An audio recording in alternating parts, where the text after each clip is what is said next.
If music be the food of love, play on, and give me excess of it. But suffocating appetite may sicken, and so die. Let's strain again. Oh, came over my ear like a sweet sound. I breathed upon a bank of violets, giving and stealing odor.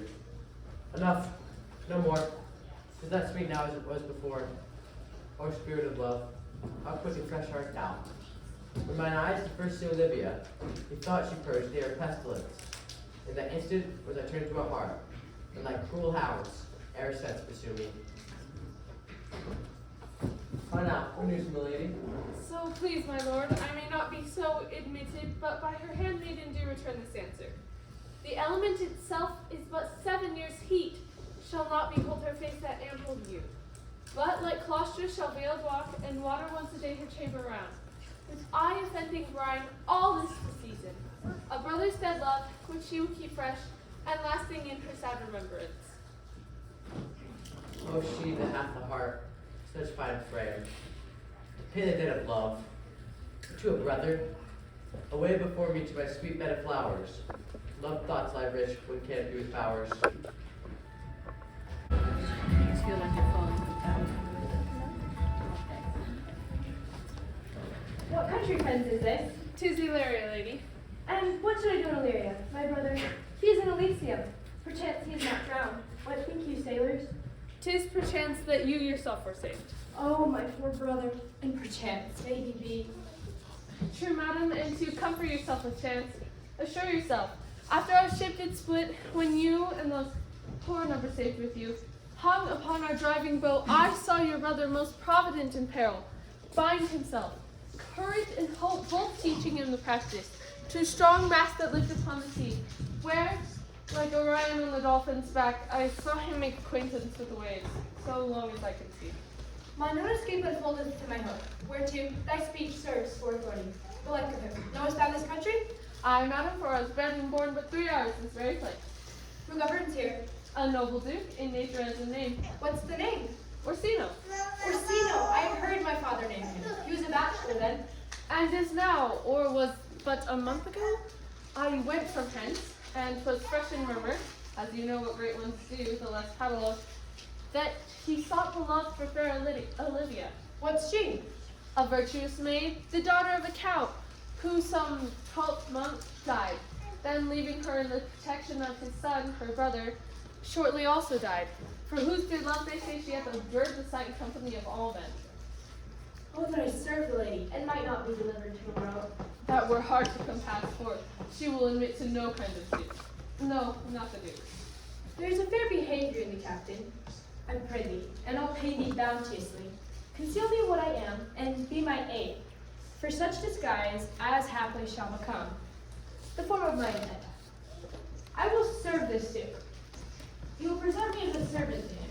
It may be very worth thy pains, for I can sing and speak to him in many sorts of music. Be you his servant, and your mime I will be. When my mouth blabs, let mine eyes not see. I thank thee. Lead me on.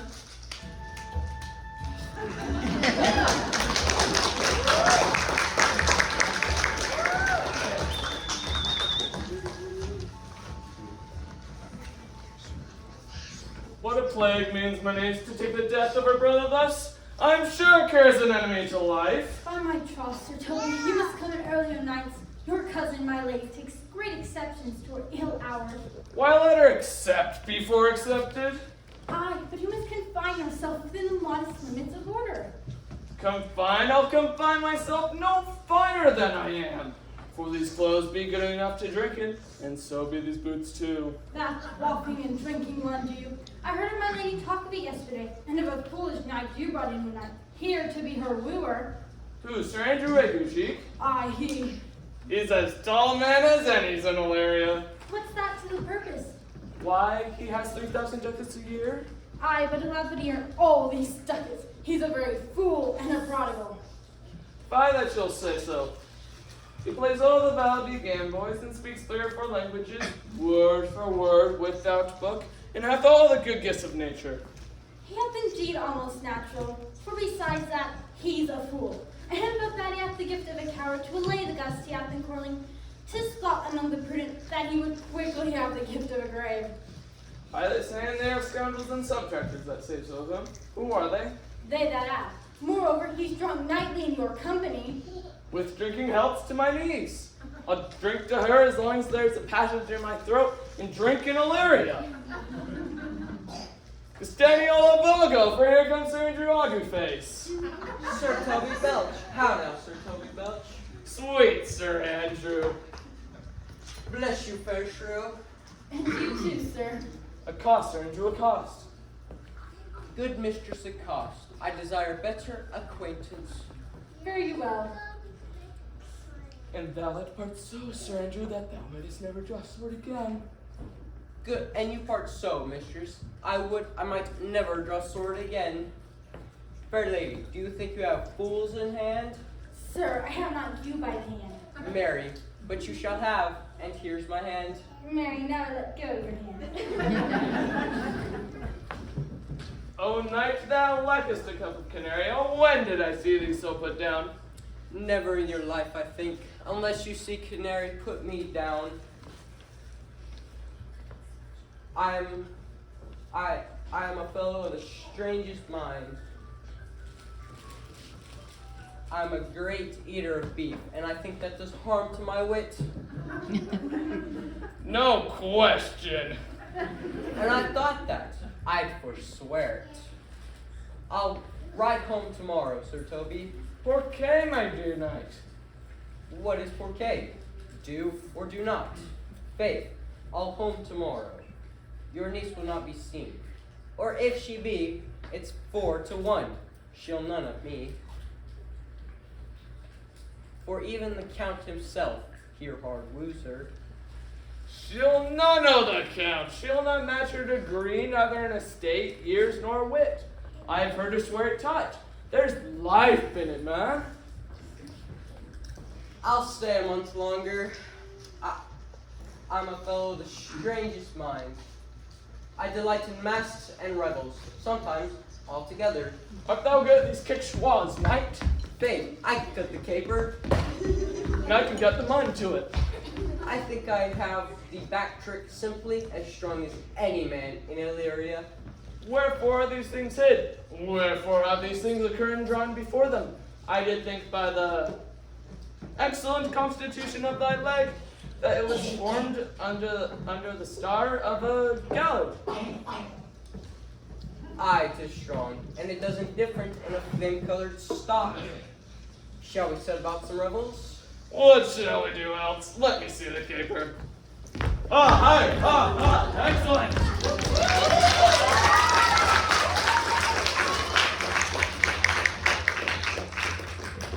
If you do continue these favors towards you, Cesario, you are to be much obliged, for he hath known you but 3 days, and already you are no stranger. You either fear his humor or my negligence, that you call in question the continuance of his love. Is he inconsistent, sir, in his favors? No, believe me. I thank you. Here comes the Count. We saw Cesario, oh? On your attendance, my lord, here. Thou knowest no less but all. I will clasp thee my book, in my secret soul. Therefore, good youth, address thy gate unto her. Be not denied access, till thy thick foot shall grow till you have audience. Sure, my noble lord, but if she be so abandoned to her sorrow, as it is spoke, she will never admit me. Be clamorous, and leave all civil bounds rather than make an unprofited return. Say I do speak with her, my lord. What then? Then, unfold to her the passions of my love. Surprise her with discourses of due faith. Shall attend to better in thy youth, rather than Lucius born. Grave aspect. I think not so, my lord. Dear lad, believe it. Yet lie thy happy years. Thou say thou art a man, but day and his lips are no more pale and rubious. Thy pipe is a maiden's organ, shrill and sound, and all this limited of a woman's part. I know thy constellation right apt for this affair. I'll do my best to woo your lady. Yet bear no strife, who are I who myself will be his wife.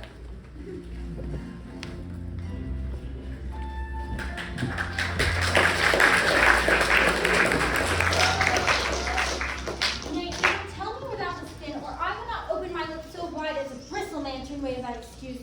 My lady will hang me for thy absence. Let her hang me. He that is well hanged in this world needs to fear no colors. A good Lenten answer. Yet you will be hanged for being so long absent, or to be turned away. It is not that as good as a hanging to you? Many a good hanging prevents a bad marriage, and for turning away, let summer bear it out. You are resolute then. Not so neither, but I'm resolved on 2 points. That if one break, the other will hold. Or if both break, your gaskins fall. Apt in good faith, apt. Well, go thy way. If Sir Toby will leave drinking, thou wert as witty a piece of Eve's flesh as any in Illyria. Peace, you rogue, no more of that. Here comes my lady, make your excuse wisely. You were best. Wit amp me thy will. Put me into good fooling. Those wits that think they have thee do very oft prove fools. And I, that am sure I lack thee, may pass for a wise man. For what says Quinapolus? Better a witty fool than a foolish wit. God bless thee, lady. Take the fool away. Do you not hear, fellows? Take away the lady. Go to. You are dry, fool. I'll know more of you. Besides, you grow dishonest.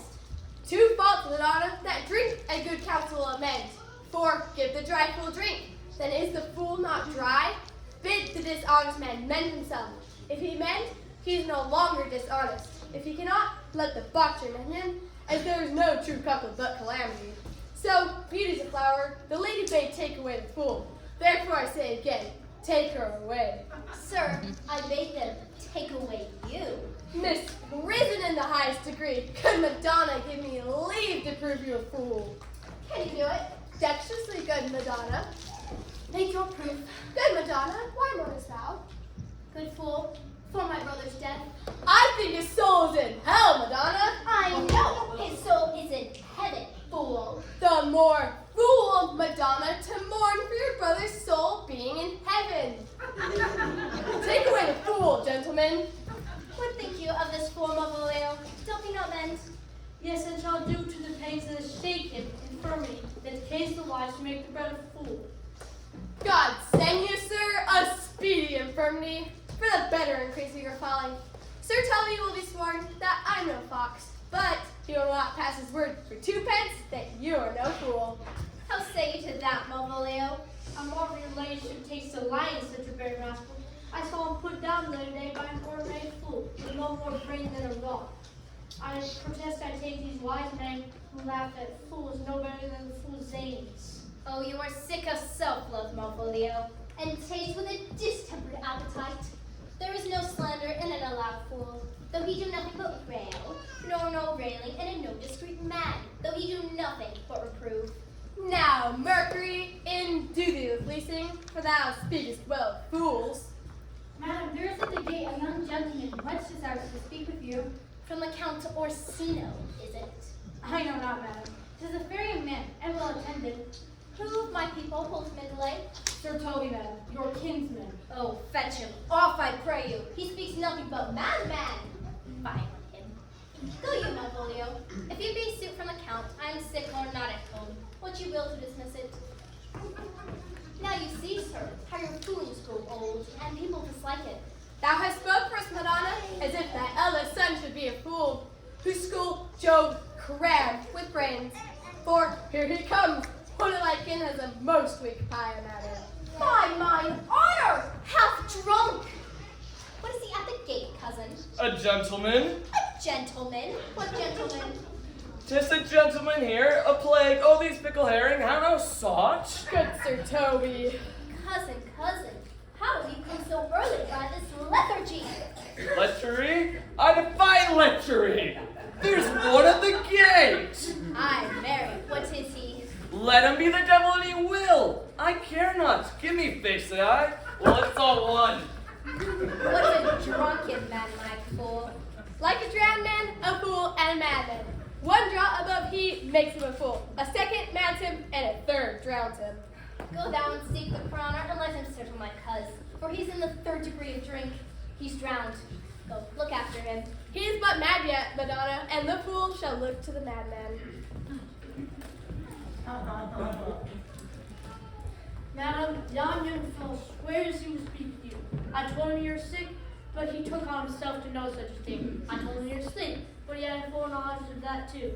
What's to be said? He's forthright against any of my denial. Tell him he shall not speak with me. Has been told so, says he'll stay at your door like a sheriff's post. But he'll speak with you. What kind of man is he? Of mankind, What manner of man? Will you or no? Of what personage and years is he? Not yet old enough to be a man nor young enough to be a boy. He's standing in water between man and boy. He speaks very seriously now, as if his mother's milk were scarce. Let him approach. Con my gentlewoman. Gentlewoman, my lady calls! Give me my veil. Come. Throw it on my face. Will once more hear Orsino's embassy. The honorable lady of the house. Which is she? Speak to me. I shall answer for her. Your will? Most radiant, exquisite, and unmatchable beauty. I pray you tell me if this be the lady of the house, for I never saw her. I would be loath to cast away my speech, for besides, it is excellently well penned. Whence came you, sir?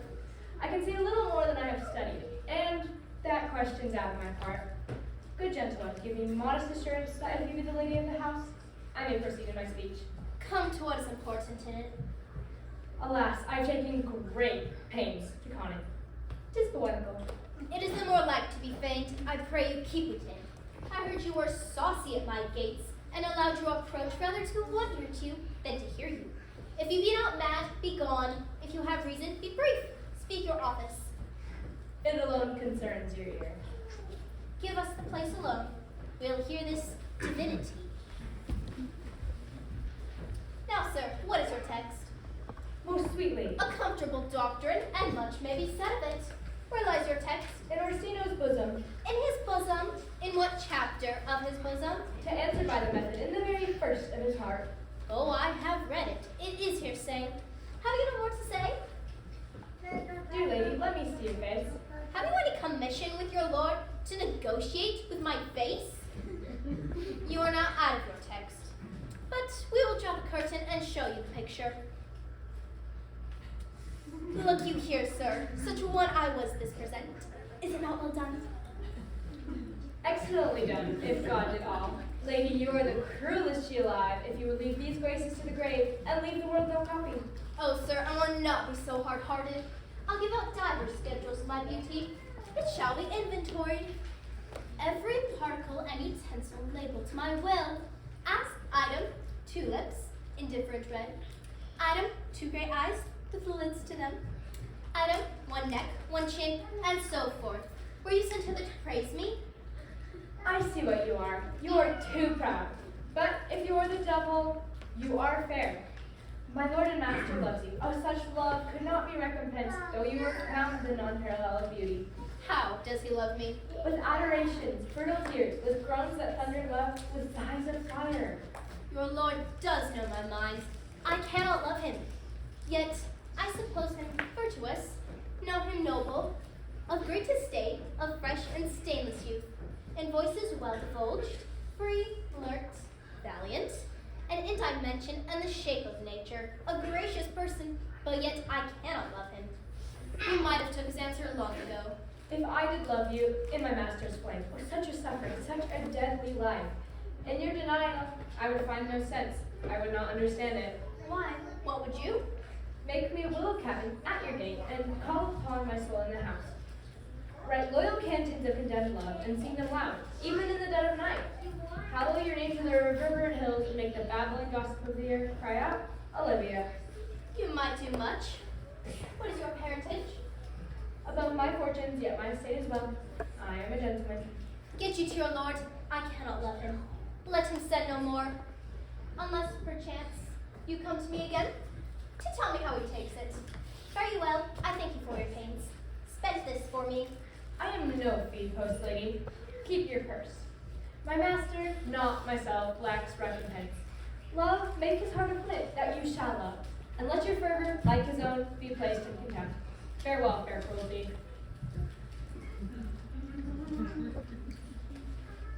Above my fortunes, yet my estate is well. I am a gentleman. I'll be sworn thou art. Thy tongue, thy face, thy limbs, actions, and spirits do give thee fivefold blazon, not too fast. How now? Even so quickly may one catch the plague. Methinks I feel this youth's perfection, with an invisible and subtle stealth to creep into mine eyes. Well, let it be. I do I know not what, and fear to find mine eye too great a flatterer for my mind.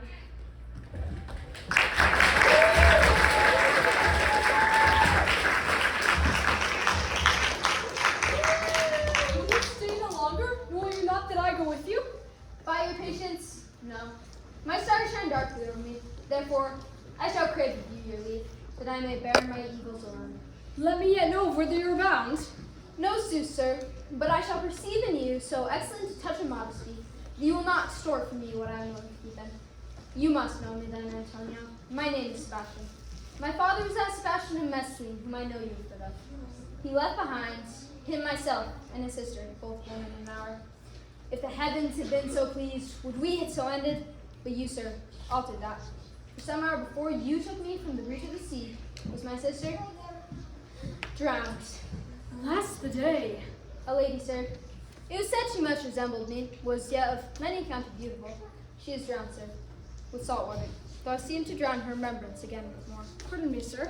Oh, good Antonio, forgive me the trouble. If you will not murder me for my love, let me be your servant. If you will not do you have done, that is, kill him whom you have recovered, desire it not. I am bound to count as his court. Farewell. The gentleness of all the gods go with thee. I have many enemies in Orsino's court, else I would very shortly see thee there. But come what may, I do admire thee so. The danger shall seem sport, and I will go.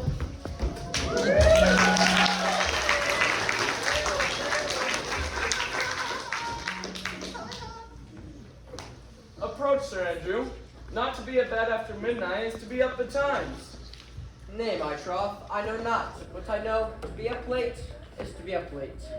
A false conclusion.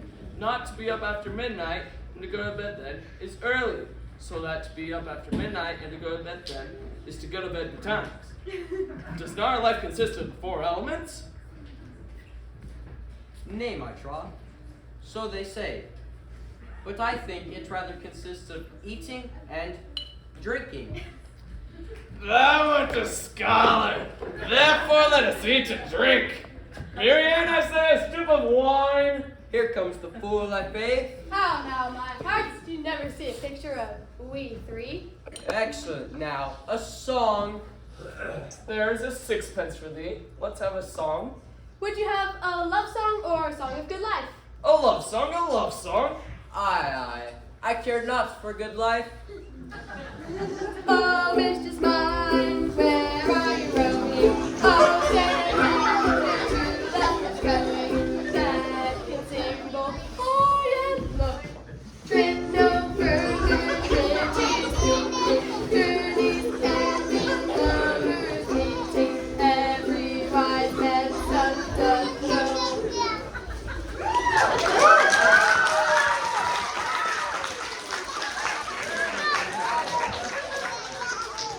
Excellent. Good, I think. Good, good.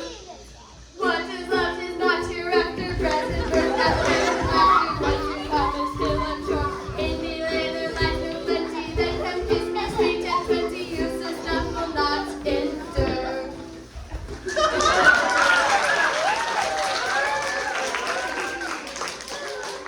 What's my mellifluous voice, as I am, true knight? A contagious breath. Very sweet and contagious, I faith. Shall we make a welcome dance indeed? Shall we rouse the night owl to catch that'll draw 3 souls out of one weaver? Shall we? Good. Come, begin. Oh, Mrs. Mine, where are you going? If my lady would not hold up her stern balloon and make him turn you out of doors, never trust me. Oh, the 12th! Peace! Are you mad? Have you no honesty, respect, nor manners in you? Do you make an ale out of my lady's house, huh? Do you not know respect for people, place, nor time? We did keep time, sir. In our catches. Snack up. You sure told me I must be round with you. My lady bade me tell you. But even though she harbors you as her kinsman, she has no respect for any good sorts. So unless you can separate yourself from you and your misdemeanors, you're fine in the house. If not, my lady would be very happy with bidding you farewell. Oh, out of tune, sir, ye lie. Art thou any more than a steward? Dost thou think because thou art virtuous there shall be no more cakes in ale? Go rub your chin with crumbs. A scoop of wine, Maria. Mrs. Marie, if you provide my lady with anything more than contempt, you wouldn't be here. My lady shall know of this. You're sick, you're here. Oh, 'twere as good a deed as to drink when a man's hungry, then challenge him in the field, and to break promise with him, to make a fool of him? Do it not, all right, be a challenge, or deliver thy indignation by word of mouth. Sweet Sir Toby, be patient for tonight. Since the youth of the council is today with a lady, she is much out of quiet. For Monsieur Malvolio, let me alone with him. If I do not go into common recreation, do not think that I have waiting enough to lie straight in my bed. I know I can do it. Possess us, tell us something of him. Marry, sir, sometimes he's a kind of Puritan, the best persuaded of himself. So crammed he thinks with excellencies that it is his grounds of faith that all that look on him love him. And on that vice in him will my revenge find notable cause to work. What wilt thou do? I will drop in his way some obscure epistles of love, wherein he shall find himself most feelingly personated. I can write very like my lady, your niece, on a forgotten matter that we can hardly make distinction of our hands. Excellent, I smell it of vice. I have it in my nose, too. He will think by the letters thou wilt drop that they are from my niece and that she's in love with him. My purpose is indeed a horse of that color. Oh, 'twill be admirable. Sport will, I warrant you. I know my physic will work with him. I will plant you two, and let the fool make a third while he shall find the letter. Observe his construction of it. For this night, to bed and dream on you, and farewell. Good night. She's a good wench before me. She's a beagle true bred and one that adores me. What of that? I was adored once, too. 'Tis too late to come to bed now. Good night, good night.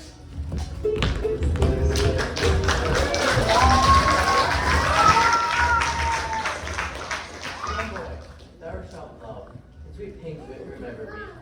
How dost thou like this tune? It gives a very echo to the seat where love is thrown. Let us speak masterfully. My life upon it, young though thou art. Thine eye has stayed upon much favor, hath it not? A little by your favor. What kind of woman is it? Of your complexion. She be not worth thee then. What years I face? About your years, my lord. Too old by heaven. Let's do the woman take. The Lord, however, we do praise ourselves. Our fancy are more idiot unfurled, modern wavering, sooner lost than more, than women's are. I think it well, my lord. Then let thy love be younger than thyself. Women are as roses. As fair flowers displayed 1 hour, fall, the very same. And so they are. Alas, that they are so, to die even when they to perfection grow. Get to thee the same sovereign cruelty. Clear my love, we're noble in the world. Prizes, not quantities of dirty land. For she cannot love you, my lord. I cannot be so answered. Sooth, but you must say that there is some lady, as perhaps there might be, has such a great pang of heart as you have for Olivia. You cannot love her. You tell her so. Must she not then be answered? There are no woman's sighs that can abide a beating of passion so strong that love doth give my heart. But mine is as hungry as the sea, and I just as much.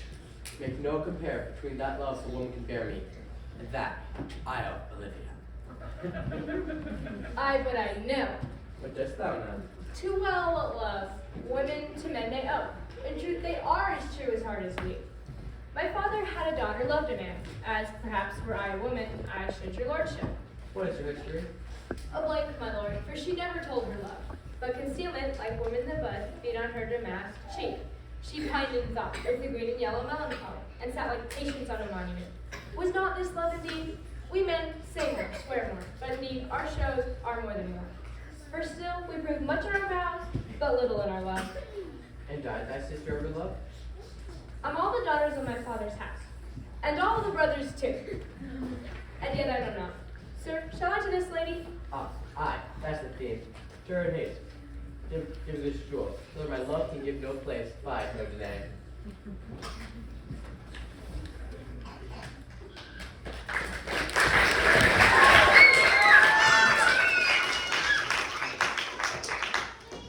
Come my way, Signor Fabian. Nay, I'll come. You know he brought me out in favor of my lady about a bear mating here. To anger him, we will have the bear again, and we will fill him black and blue. Shall we not, Sir Andrew? And we do not, for it is a pity of our lives. Here comes the little villain. Yet the old green to the box tree, Malvolio is coming down this block. He has been yonder in the sun, practicing behavior to his own shadow this half hour. Observe him for the love of mockery, for I know this letter will make a contemplative fool of him, clothed in the name of jesting. Lie down there, for here comes a trap that must be caught tickling.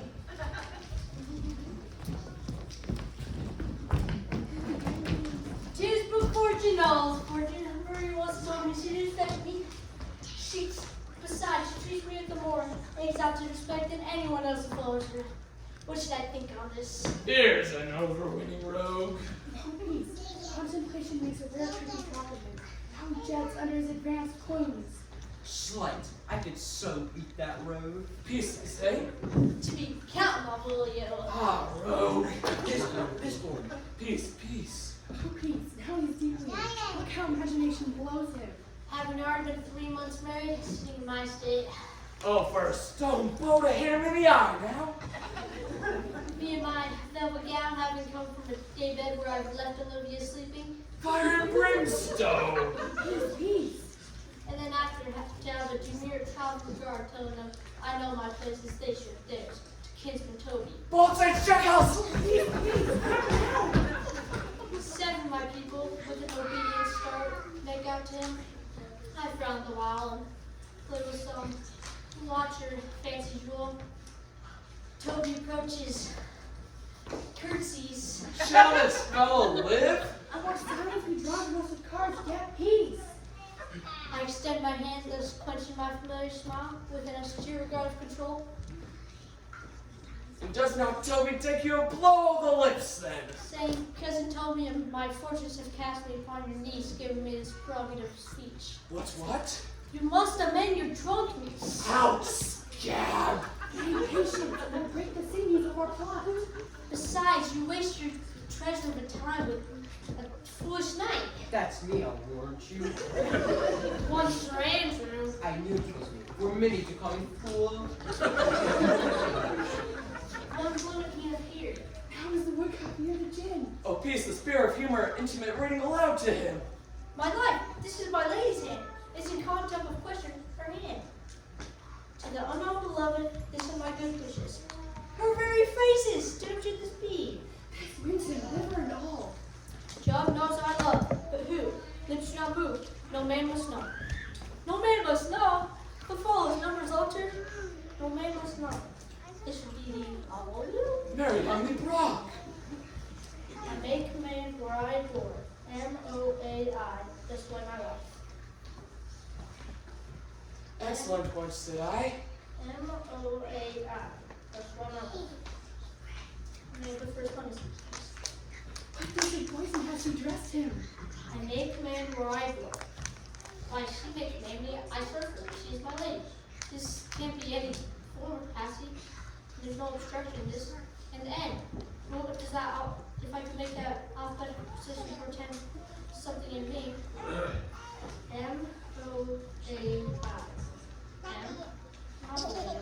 M. Why, that begins with my name. You did not see him work it out? The crew is excellent at faults. But then there's no constancy in the sequel. The subsequent of probation. A should follow. But only.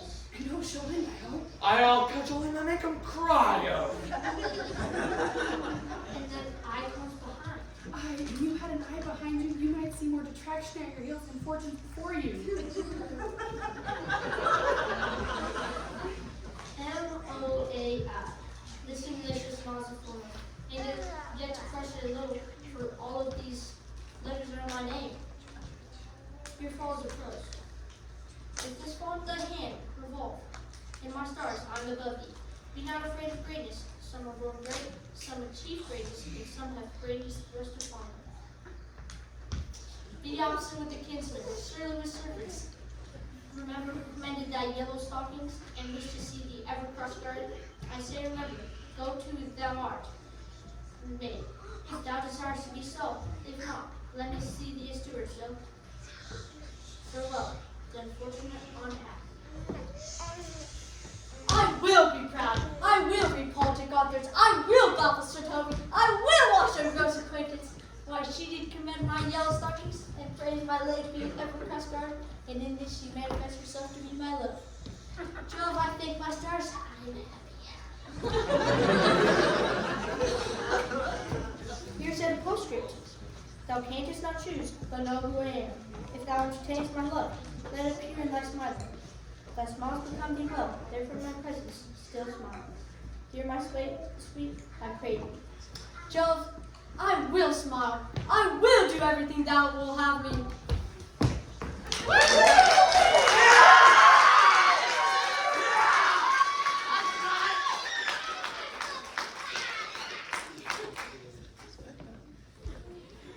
I would not give my part of the sport for a pension of thousands to be paid. I could marry this wench for this device, So could I too. and ask no other dowry but such another jest. Nor I neither. Why, thou hast put him in such a dream that when the image of it leaves him, he must run mad. Nay, but say true, does it work upon him? Like aquavitae with a midwife. If you will then see the fruit of his sport, mark his first approach before my lady, he will come to her in yellow stockings, and 'tis a color she abhors, and cross-gartered, a fashion she detests, and he will smile upon her, which will now be sound suitable to her disposition, being addicted to a melancholy as she is, that it cannot but turn him into notable contempt. If you will see it, follow me. To the gates of Turner, thou most excellent devil of wits. I'll make one too.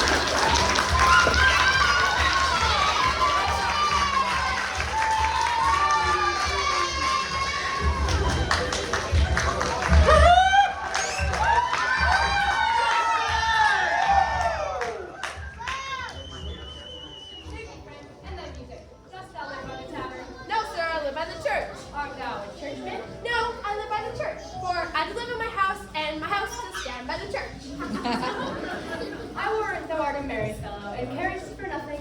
Not so, sir. I do care for something, sir, but in my conscience, sir, I do not care for you.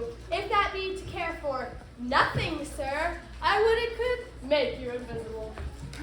Art thou not Lady Olivia's fool? No, indeed, sir. The Lady Olivia has no folly. She will keep no fool, sir, till she be married. And the fools are like husbands, as pilot charts are to herons.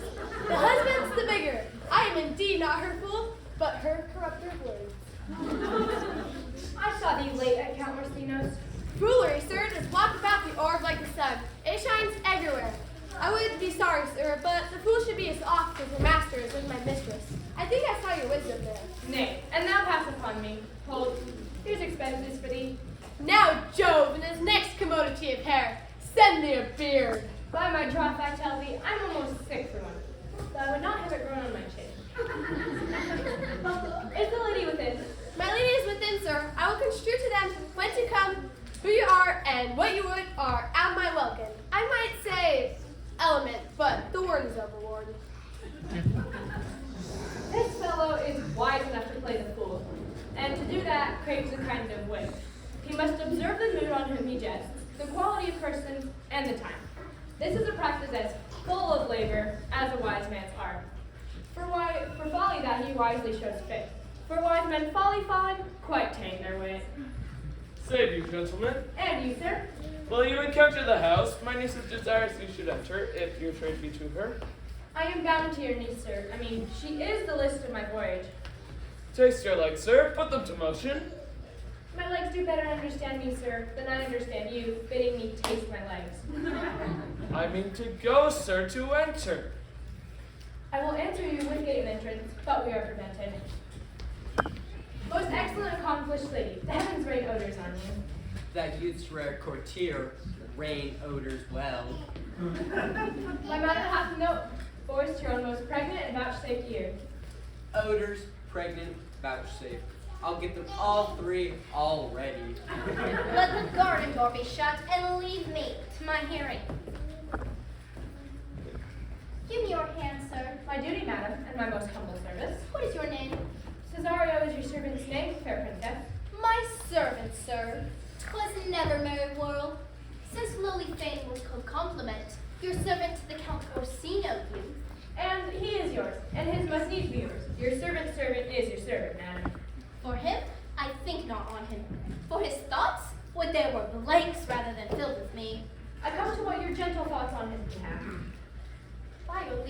pray you, I bid you never speak again of him.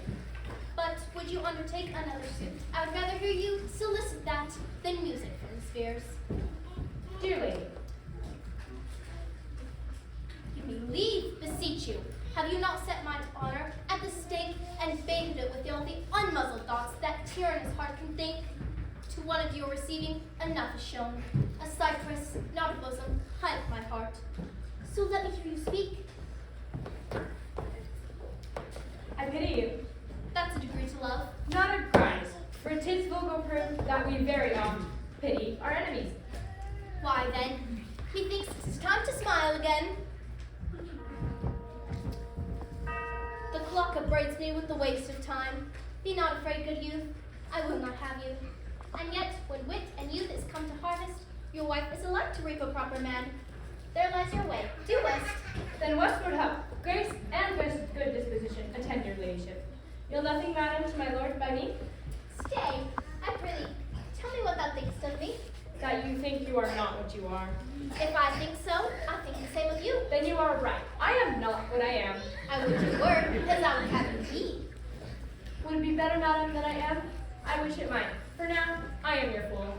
Cesario, by the roses of the spring, by maidhood, honor, truth, and everything, I love thee so that maugre all thy pride, nor wit nor reason can my passion hide. By innocence, I swear, and by my youth, I have one heart, one bosom, and one truth, that no woman has, nor never none shall be mistress of it, save I alone, and so adieu, good madam, no more will I my master's tears to deplore. Yet come again, and thou perhaps mayest move that heart, which now abhors to like his love.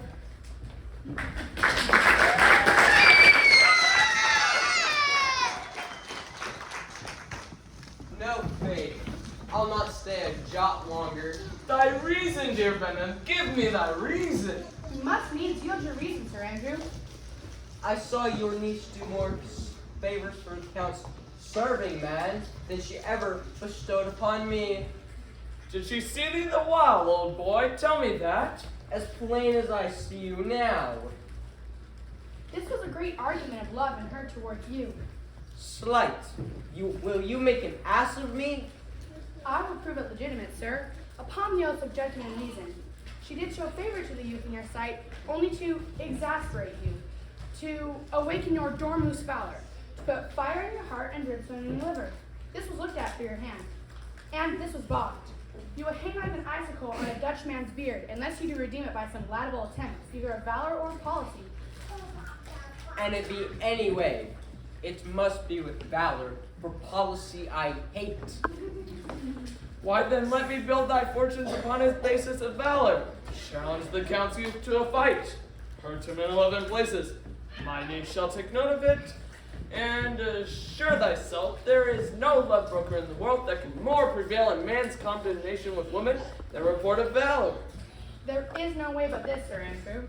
Will either of you bear me a challenge to him? Come, ready in a martial hand, be courteous and brief. It matters not how witty, as long as it is eloquent and full of invention. Taunt him with the license of ink, and go about it, and let there be God enough in thy ink. And though thou write with a goose pen, no matter about it. This is a dear man, to you, Sir Toby. I've been dear to him, lad, some 2,000 strong or so. We'll have a rare letter from him, but you'll not deliver it? Never trust me then, and by all means, stir on the youth to an answer. If you will lap yourself in the stitches, follow me. Yon good Malvolio has anything. He's in yellow stockings. And cross-gartered? Most blamelessly. He does obey every point of the letter that I drop to betray him. He does smile his face into more lines than is in the new map with the augmentation of the Indies. You have not seen such a thing as 'tis. I can hardly forbear hurling things at him. I know my lady will strike him, and if she do, he'll smile and take it for a great favor. Come bring us where he is.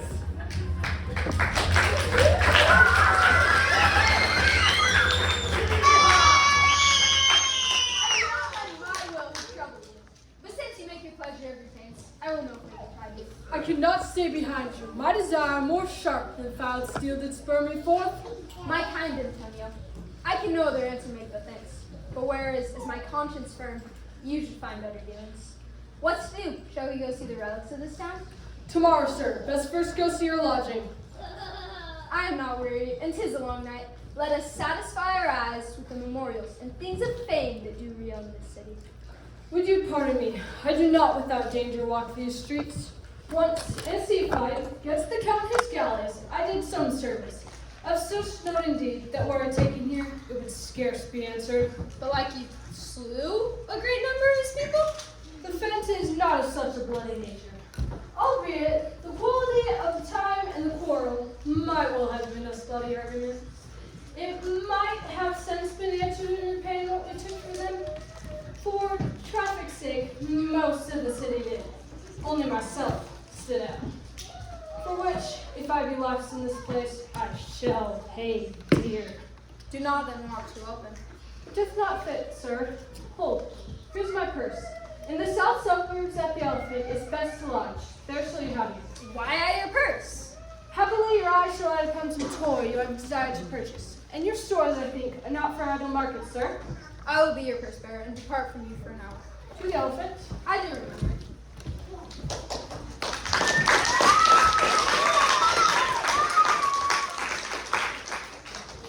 I have sent after him. He says he'll come.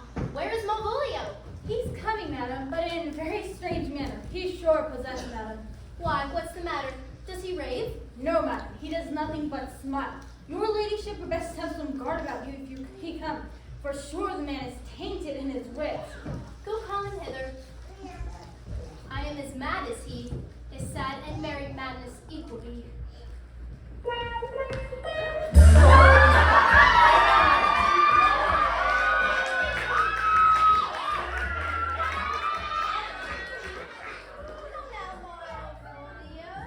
Sweet lady, ho ho!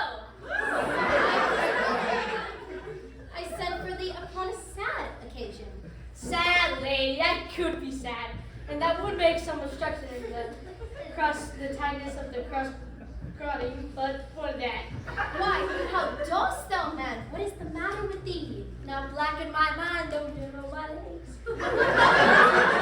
Bed, Malvolio. To bed, he's sweetheart, I was hungry. Good heaven! Why dost thou smile so, and kiss thy hand so oft? How do you, Malvolio? Why appear you with this ridiculous fullness before my lady? Some were born great.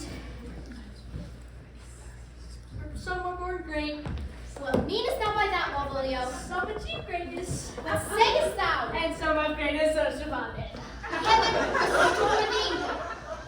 Remember who commended thy yellow stockings? The yellow stockings? Why, this is very midsummer madness. Madam, the gentleman of Count Racina's is returned. I could hardly entreat him back. He attends your ladyship's pleasure. I'll come to him. Good Maria, let this fellow be looked to. Oh, and she went away now. Let this fellow be looked to. Fellow, not Malvolio, nor after my degree, but fellow. Why, nothing that can come between the full prospect of my hopes. Jellovine got the door of this, and he is to be good.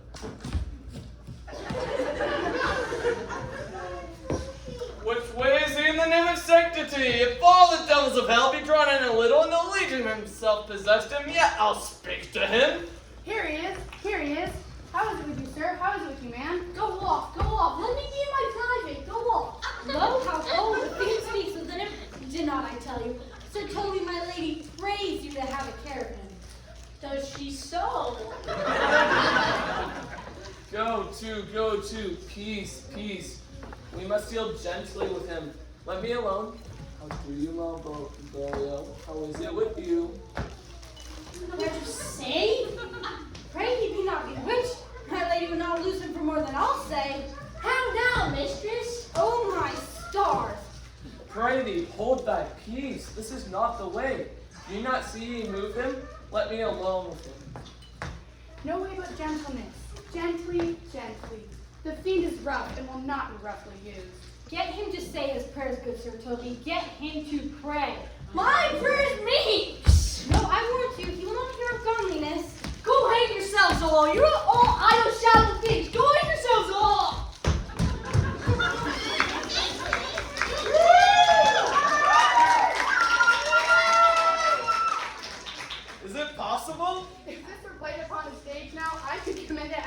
improbable fiction. Nay, pursue him now, lest the device take air attained. Come, we will have him in a dark room and bound. My nieces are in the belief that he is mad. We will carry it thus for our pleasure and his penance, till our very pastime, tired out of breath, prompt us to have mercy on him. More matter for a May morning. Here's the challenge. Do but read, but I'll warn you, there's vinegar and pepper in it. Is it so saucy? Aye, is it? But I'll warn him. Do but read. Give me. Youth, whatsoever thou art but a scurvy fellow. Good and valiant. Wonder not, nor admire not in thy mind why do call thee so. For I will show thee no reason for it. Thou comest to the Lady Olivia, and in my sight she uses thee kindly. But thou liest in thy throne, that is not the matter I challenge thee for. Very brief, and to exceedingly good sense. Left. I will waylay thee going home, where if it be thy chance to kill me, thou killest me like a rogue and a villain. Still, you keep the weighty side of the law. Good. Fare thee well, and God mercy upon one of our souls. He may have mercy upon mine, but my hope is better. And so look to thyself, as thou usest him, and thy sworn enemy, Andrew Agucheek. If this letter move him not, his legs cannot. I'll give it him. You may have very fit occasion for it. He is now some earth with my lady, and will by and by depart. Come, Sir Andrew, scout me for him at the corner of the orchard, like a bum bailiff. As soon as ever thou seest him, draw, and as thou drawest, swear horrible. Away. Nay, let me alone for swearing. Now will I not deliver this letter, for the behavior of the young gentleman suggests him to be of good capacity in breeding. Therefore this letter being so excellently ignorant will drive no terror into the youth. You'll find it comes from a clodpole. But sirs, will I deliver his challenge by word of mouth, and drive the gentleman into a most hideous opinion of his rage, skill, fury, and impetuosity. This will so frighten them both that they will kill one another by the look, like cockatrices. Here he comes with your niece. Give them way till he take leave, then presently after him. I'll meditate a while upon some horrid message for a challenge.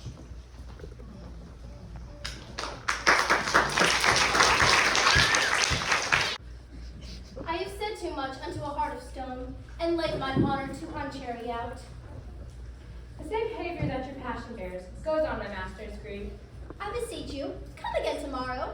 What shall you ask of me that I'll deny?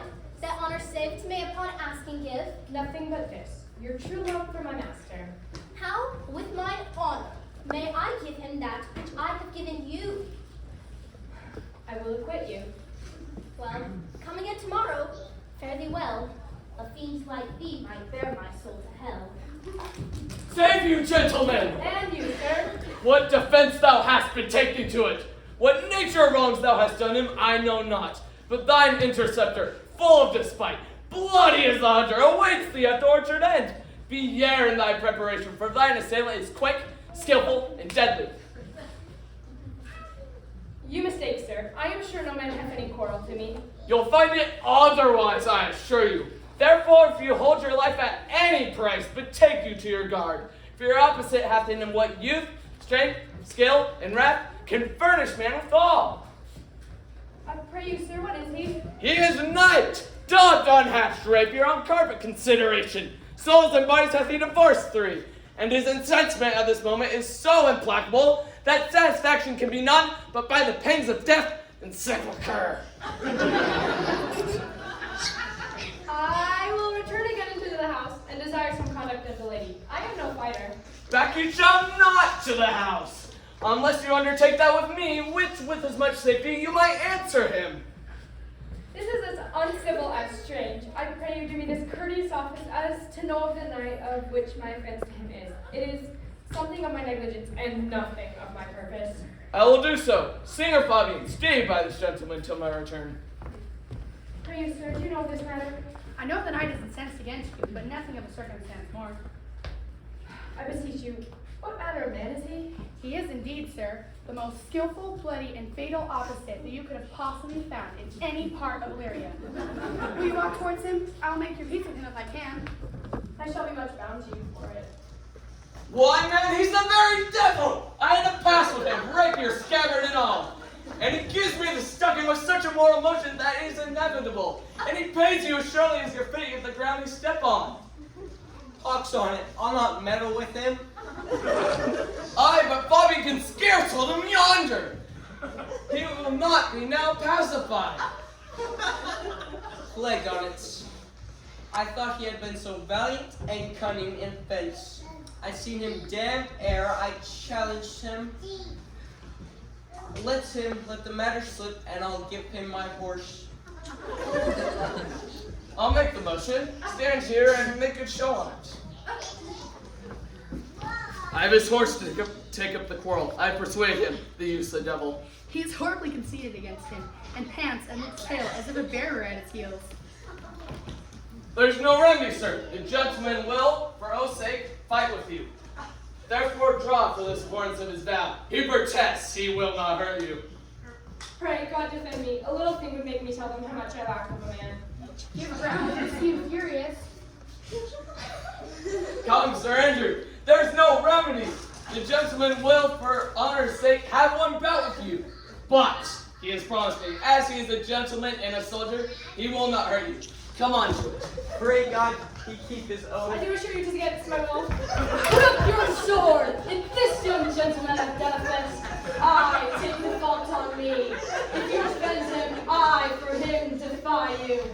Why, sir, what are you? One, sir, that for his love dares yet do more than you have heard him brag to you he will. Nay, sir, if you've been undertaker, I'm for you.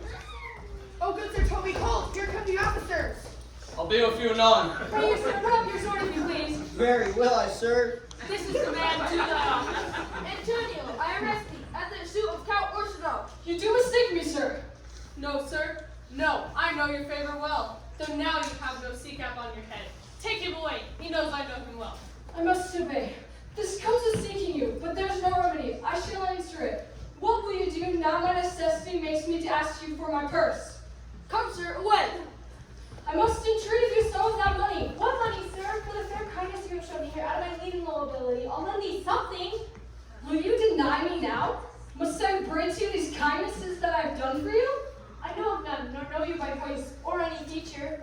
Come, sir, I pray you go. Let me speak a little. This youth that you see here, I snatched one half out of the jaws of death. But oh, how vile. And I will prove this, God. Thou Sebastian Dungan feature shame. The man grows mad. Away with him. Come, come, sir. Lead me on. Methinks his words do from such passion fly, that he believes himself, so do not I. Prove true, imagination, oh, prove true, that I, dear brother, now be taken for you. Come hither, knight, come hither, Fabian. He named Sebastian. I, my brother, know for him I imitate. Oh, if it prove that tempest our kindness always fresh in love. A very dishonest paltry boy. His dishonesty appears in leaving his friend of necessity, in denying him, and for his cowardship. A coward, a most devout coward, religious in it. Slid. I'll after him and beat him again. Do cuff him soundly, but never draw thy sword. Let us see the event.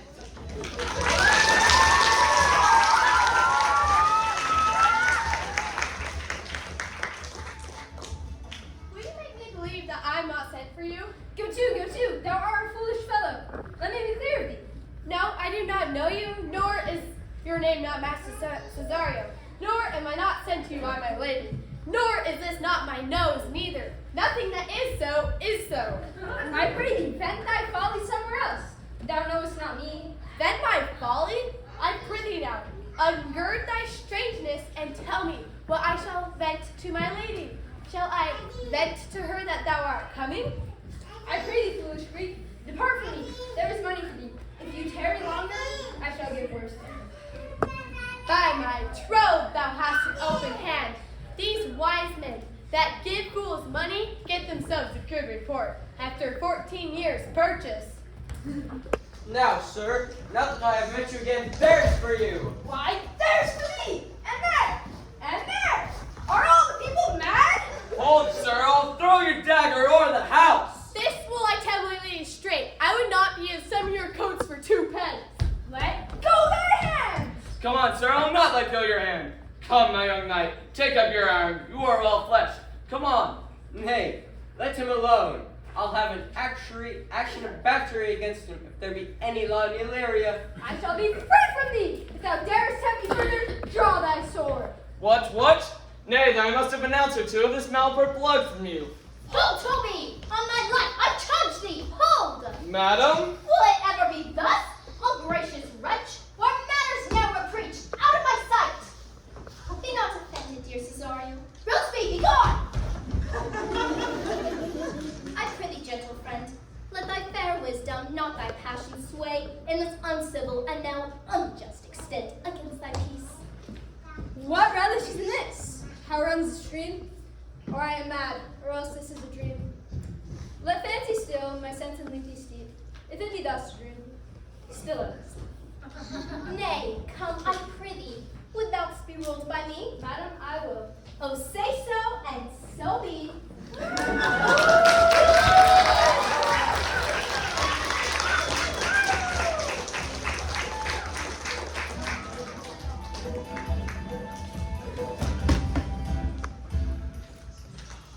Nay, I pray thee, put on this gown and this beard. Make him believe thou art Sir Topaz the Hurt. Do it quickly, I'll call Sir Toby the Will.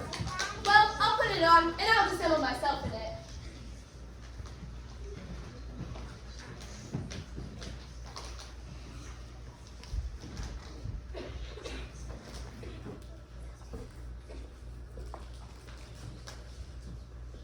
Jove bless thee, Master Parson. What ho I say, peace in his bosom. Knave counterfeits well. A good knave. Who calls there? Sir Thomas the Curt, who come to visit Malvolio the lunatic. Sir Tobus, go to my lady. Out, hyperbolical fiend, how vexest thou this man? Taughtest thou nothing but of ladies? Well said, Master Parson. Sir Tobus, never's a man thus wronged. Do not think I'm mad. They have led me here in hatred darkness. Fie, thou dishonest Satan! Sayest thou this house is dark? As hell, Sir Tobus. Madman, thou errest, I say there is no darkness but ignorance. I say this house is as dark as ignorance, but ignorance is as dark as hell. I am no more mad than thou art. Fare thee well, remain thou still in darkness. Fare thee well. Sir Tobus. My most exquisite Sir Thomas. Thou mightest have done this without thy beard and gown. He sees thee not. To him and thine own voice, and bring me word of how thou findest him. I would we were well rid of his knavery. If he can be conveniently delivered, I would he were. For now I am in such great offense with my niece, that I cannot pursue with any safety this sport to the option. Come by and by to my chamber. Hey, Robin, jolly Robin, tell me how the lady does. Fool! Alas, why she so? Fool, I say! She loves another. Who calls? Ha! Fool, good fool! How me some lines of paper, for I am a gentleman, and I will live to be thankful for it. Master Malvolio? Good fool, never's a man does wronged. I am as out of my wits as thou art. But as well, then you are mad indeed. If you be no better in your wits than a fool. I am here, they have here property me, keep me in darkness, send ministers to me, asses, and do all they can to face me out of my wits. Advise you what you say. The minister is here. Malvolio, thy wits the heavens restore. Endeavor thyself to sleep and leave thy vain bibble babble. Sir Tobus!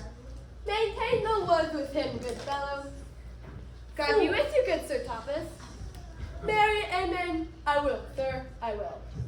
Fool, good fool, how me some light and paper, for I am in my wits as any man in Illyria. How me some light ink and paper and convey which I can set down my lady, for a letter shall advantage thee better than a letter ever did. I will help you to it, but tell me true. Are you not mad indeed, or do you but counterfeit? Believe me, I tell thee true. Nay, I'll ne'er believe a madman till I see his brains. I will fetch you light and paper and ink.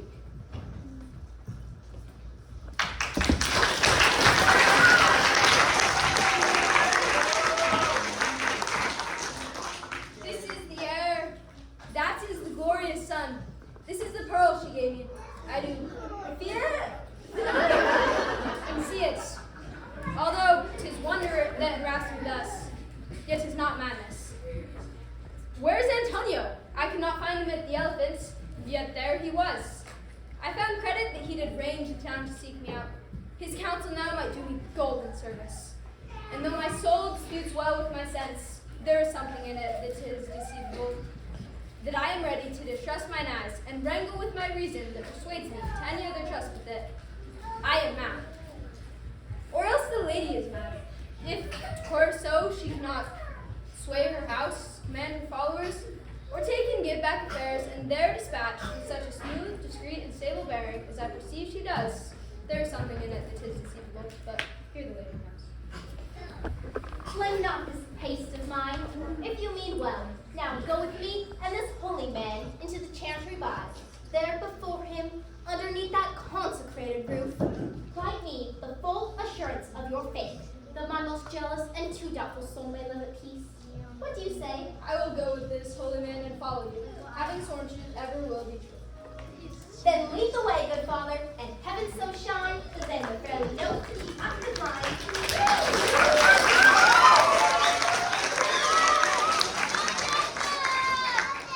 Now, as thou lovest me, let me see his letter. Good Master Fabian, grant me another request. Anything? Do not desire to see this letter. Belong you to Lady Olivia, friends. Aye, sir, we are some of her trappings. I know thee well, good fellow. Let us know. Truly, sir, the better for my foes, the worse for my friends. Just the contrary. Thou art no worse for me. There is gold. But then it would make it a double dealing, sir. I would you could make it another. You fool can make no more gold out of me at this throw.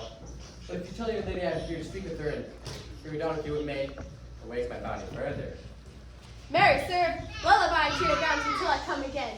I go, sir. But, as you say, sir, let your bounty take a nap. I will awake it anon. Here comes the man, sir, that did rescue me. That face of his I remember well. The bobbed vessel which the captain of.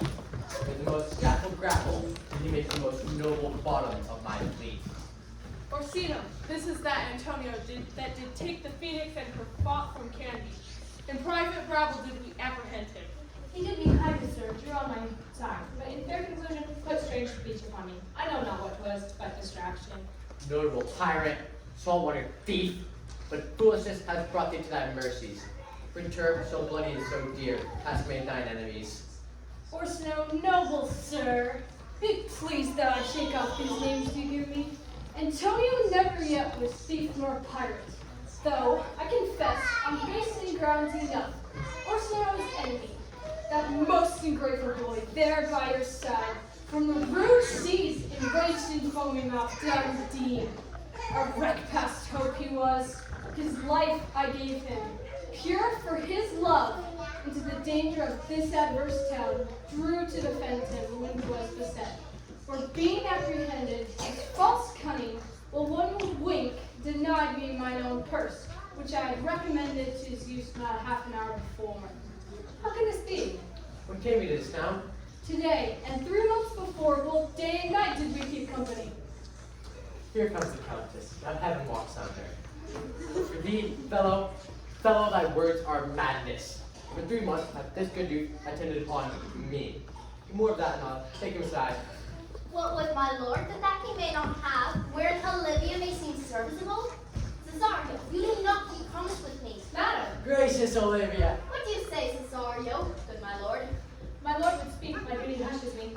If it be aught to the old tune, it is as fat and fulsome to mine ear as howling after music. Still so cool. Still so constant, lord. Do perverseness. Even would it please my lord that shall become him. Why should I not? I have part to do it. Fellow boy, away with me, and thoughts are up to mischief. I'll sacrifice the lamb that I do love, despite the heart of a raven within a dove. And I, most your kind, absolutely willing to do you best 1,000 deaths to die. Where goes Cesario? After him I love, more than I love these eyes, more than I love my life, more than all more shall I e'er love wife. I me detested! How am I beguiled? Who does beguile you? Who does you wrong? Hast thou forgot thyself? Is it so long? Call forth the Holy Father. Come, away. Whither, my lord? Cesario, husband, stay! Husband!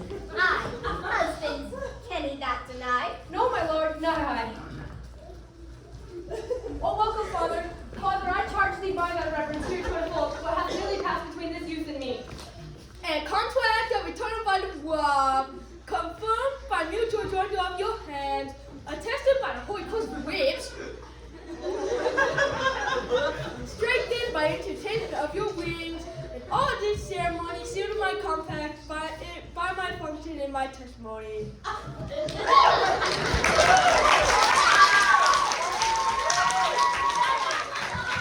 Oh God, send me to come. Farewell, take her. But direct thy feet where mine henceforth may never meet. My lord, I do protest. For the love of God, a sergeant, send one presently to Sir Toby. What's the matter? He has broken my head across and given Sir Toby a bloody coxcomb too. Who has done this, Sir Andrew? The Count's gentleman, one Cesario. We took him for a coward, but he's the very devil incarnate. Mine, gentlemen, Cesario? Odds likelies, here he is. You have broken my head across and given Sir Toby a bloody coxcomb too. Why do you speak to me? I never hurt you. You drew your sword upon me without cause, but I bespoke you fair and hurt you not. If a bloody coxcomb be a bloody coxcomb, you have hurt me. Here comes Sir Toby Halton, you shall hear more. Alright, gentlemen. How is it with you? That's all one has hurt me, and there's the end on it. Away with him! Who could have made this happen with them? I love you, Sir Toby, because when we dress together, Will you help the coxcomb in the name with thin-faced name with gold? Get him to bed and let his work be looked to. I am sorry, madam. You throw strange regard on me, and by that I do perceive it has offended you. Pardon me, Steward. Even for the vows we made each other but so late ago. One face, one voice, one habit, two persons? Antonio, oh my dear Antonio, how thou was racked and tortured since I have lost thee. Sebastian, are you? How have you made division of yourself? Which is Sebastian? Most wonderful. Do I stand there? I never had a brother. I had a sister, whom the blind waves and surges devoured. What relation are you of mine? What name? What countryman? What parentage? Of Messling, Sebastian was my father. Such a Sebastian was my brother too, so he went suited to his watery tune. Were you a madam as the rest goes? I should let my tears fall upon thy cheek and say, thrice welcome, John Viola. If nothing lets to make us happy both, but this, my masculine usurp attire, that I am Viola, which to confirm, I'll bring you to a captain in this town where lies my maid's attire. By whose gentle hand I was preserved to this noble count.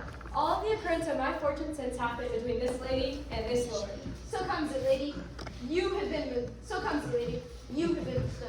And nature too her bias would dream that you would have been contracted to a maid. Nor are you therein by my life deceived. You are betrothed both to maid and man. If this be so at the Glacium Trove, I shall take part in this most happy wreck. But boy, you've told me 1,000 times, you should never love a woman like unto me. And all those sayings I ever swear, and all those swearings keep it true in this soul, the warped conscience, the fire that severs day from night. Here's my hand. Come, let me see thee in thy woman's garments.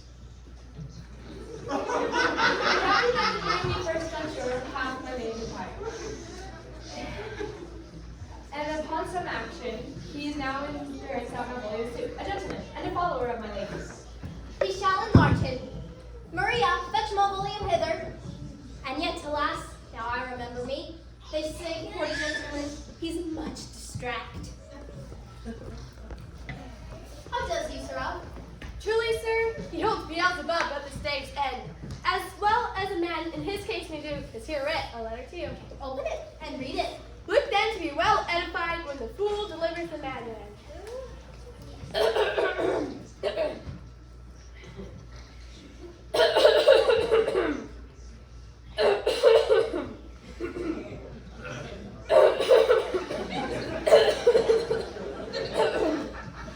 By the Lord, madam! How now? Art thou mad? No, I do but read madness. Prithee, read I thy right wits. So I do, Madonna, but to read his right wits is to read thus. Read it to you, sirrah. By the Lord, madam, end you wrong me, and the world shall know it.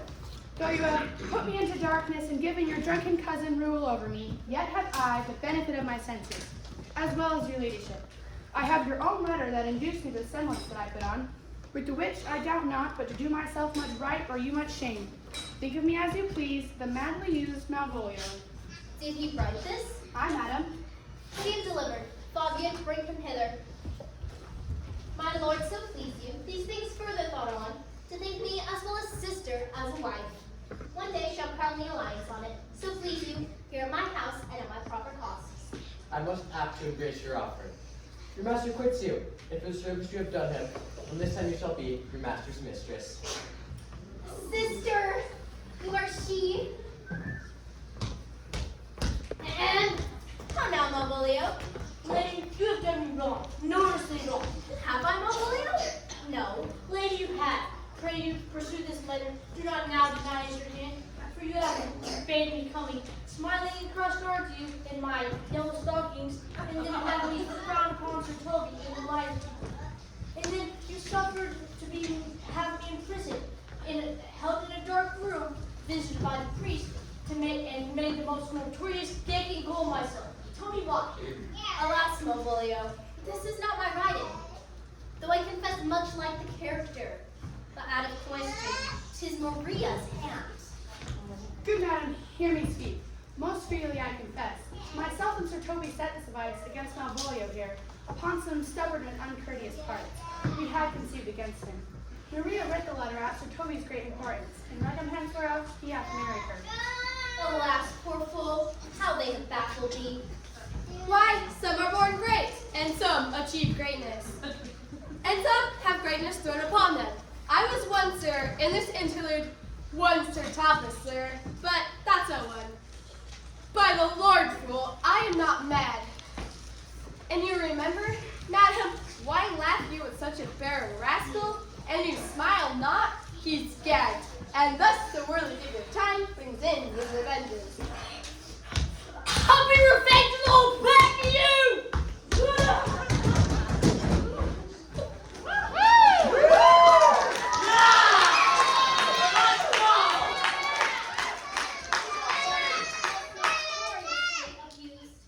Pursue him, and treat him to peace. He has not told us to the captain yet.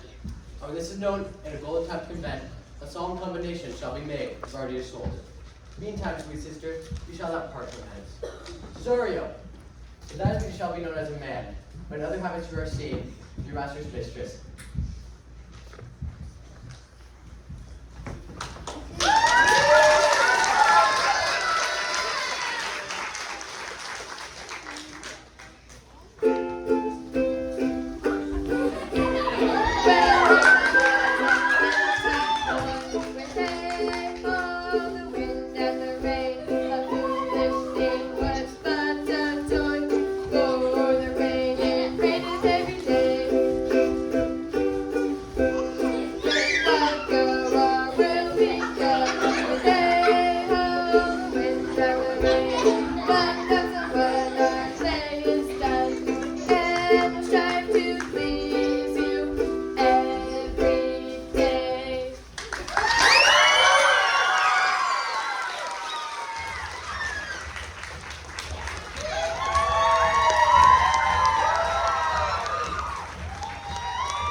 There's Natalie.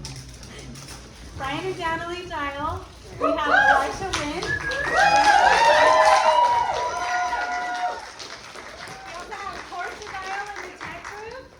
And Michelle Benson.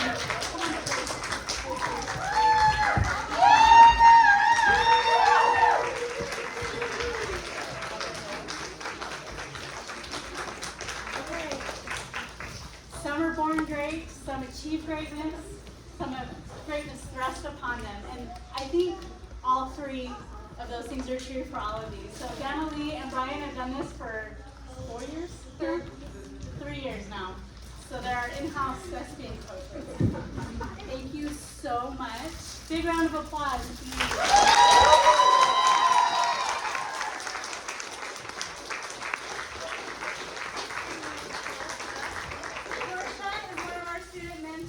This year. Big round of applause.